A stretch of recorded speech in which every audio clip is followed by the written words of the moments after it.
Hello everyone, আশা করছি আপনারা সকলেই ভালো আছেন। তো এই ধরনের হ্যাপি বার্থডে ভিডিওগুলো এডিটিং করার জন্য আমাদের ক্যাপকাট অ্যাপ্লিকেশনটিকে ওপেন করতে হবে এবং কিছু ম্যাটেরিয়ালস প্রয়োজন হবে, যেগুলো লিঙ্ক ভিডিও ডিসক্রিপশনে প্রোভাইড করা আছে, ওখান থেকে ডাউনলোড করে নেবেন।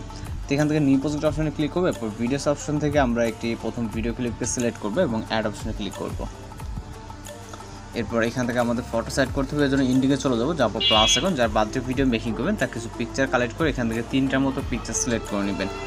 ওকে, এবং আমরা এই পিকচারগুলো আমাদের ফরম্যাট অনুযায়ী ফুল ফ্রেম করে নেব। আপনি যার বার্থডে তার পিকচার কালেক্ট করে নেবেন। ওকে, আমি জাস্ট এমনি আপনাদের বোঝানোর ক্ষেত্রে এই পিকচারগুলো আমি এখানে সিলেক্ট করেছি। যদি পিকচার রেজুলেশন ততটা ভালো না, অনেকটা ঘোলাটে, আপনি আপনার মতো করে নেবেন। দেন আমরা চলে যাবো স্টার্ট পজিশনে, মিউজিক অ্যাড করার জন্য অ্যাড অডিও, তারপর এক্সট্রাক্টেডে, এরপর মিউজিকটিকে সিলেক্ট করে ইম্পোর্ট সাউন্ডে ক্লিক করবেন। এরপর হচ্ছে আমরা এখানে ডিউরেশন অ্যাড করবো, জন্য প্রথম পিকচার ক্লিক করবো। ডিউরেশন অ্যাড করার জন্য আমরা প্রথম পিকচারটিকে 2.8 ডিউরেশনে রাখবো। ওকে, 2 নম্বর পিকচারটিকে সেমভাবে আমরা 2.8 ডিউরেশন রাখবো এবং লাস্ট পিকচারটিকে আমরা মিউজিক যতটুকু থাকতেছে এখানে 2.2। এবার এখানে অ্যানিমেশন অ্যাড করবো, এই জন্য প্রথম পিকচারে ক্লিক করবো, তারপর অ্যানিমেশনে ক্লিক করবো এবং এখান থেকে ইন অ্যানিমেশন থেকে আনফোল্ড যে অ্যানিমেশনটা আছে এটাকে সিলেক্ট করবো, এটা ইন ক্যাটাগরির ভিতরে, এবং ডিউরেশনটা রাখবো 1.5। ওকে ওকে, এবং দ্বিতীয় পিকচারটা ক্লিক করবো, সেমভাবে আনফোল্ড সিলেক্ট করে 1.5। ওকে, এবং 3 নম্বর পিকচার সেমভাবে আনফোল্ড এবং এটাকেও 1.5। ওকে, টিক মার্কে ক্লিক করবো। এবার ইফেক্ট অ্যাপ্লাই করতে হবে এখানে, এই জন্য ফটো সিস্টার পজিশনে আসবো। আসার পরে এখান থেকে হচ্ছে আমাদের ইফেক্ট অপশনে ক্লিক করতে হবে, তারপর ভিডিও ইফেক্টে। এখানে অনেক ধরনের ইফেক্ট এবং ইফেক্ট ক্যাটাগরি পেয়ে যাবেন। এই ভিডিও থেকে আমরা নাইট ক্লাব ক্যাটাগরিতে যাব। যাওয়ার পর এখান থেকে হচ্ছে আমরা বিভিন্ন ধরনের ইফেক্ট দেখতে পারবো। ওকে, এই ভিডিও থেকে আমরা কিছুটা নিচে চলে আসব। এর ভিতর থেকে ক্যামেরা মুভমেন্ট যেই ইফেক্টটি আছে এটাকে সিলেক্ট করব। ওকে, সিলেক্ট করার পর এখান থেকে আমরা টিক অপশনে ক্লিক করব।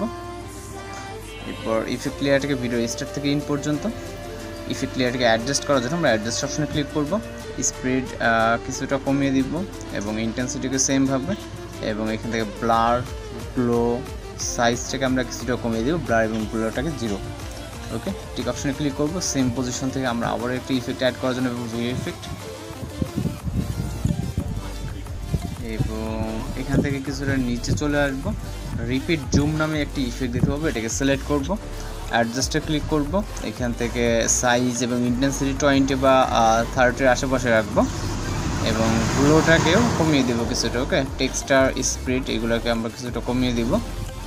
দেন টিক মার্কে ক্লিক করবো এবং ইফেক্ট লেয়ারটাকে ভিডিও স্টার্ট থেকে ইন্ড। এখন যদি আমরা এখান থেকে ভিডিওটাকে প্লে করি, যদি স্ক্রিন রেকর্ড চলতেছে যার কারণে মূলত এরকমটা দেখছেন। তো এখানে আমাদের একটি পিএনজি ফটোস অ্যাড করতে হবে, টেক্সট। তো অ্যাড করার জন্য আমরা সেম ফটো সিস্টার পজিশনে আসবো, আসার পর ওভারলে, তারপর অ্যাড ওভারলেতে, এবং ফটোস অপশন থেকে আমরা একটি পিএনজি ফটো সিলেক্ট করে এটাকে অ্যাড করে নিব।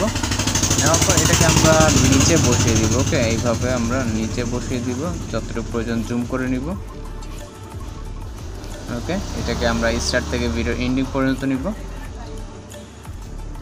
এখন ভিডিওটা আমাদের ফুলফিল কমপ্লিট। ওকে, চাইলে আপনি ভিডিওকে প্লে করে দিতে পারেন, অথবা ভিডিও যদি ঠিকঠাক মনে হয় তাহলে ভিডিও রেজলিউশন 1000 দেখি এখান থেকে আমরা এক্সট্রা অপশনে ক্লিক করলে আমাদের ভিডিওটি লোডিং সেভ হয়ে যাবে। তো আজকের এডিটিং টিউটোরিয়াল এই পর্যন্ত। দেখা হচ্ছে নতুন কোনো ভিডিওতে। ভালো থাকবেন, সুস্থ থাকবেন।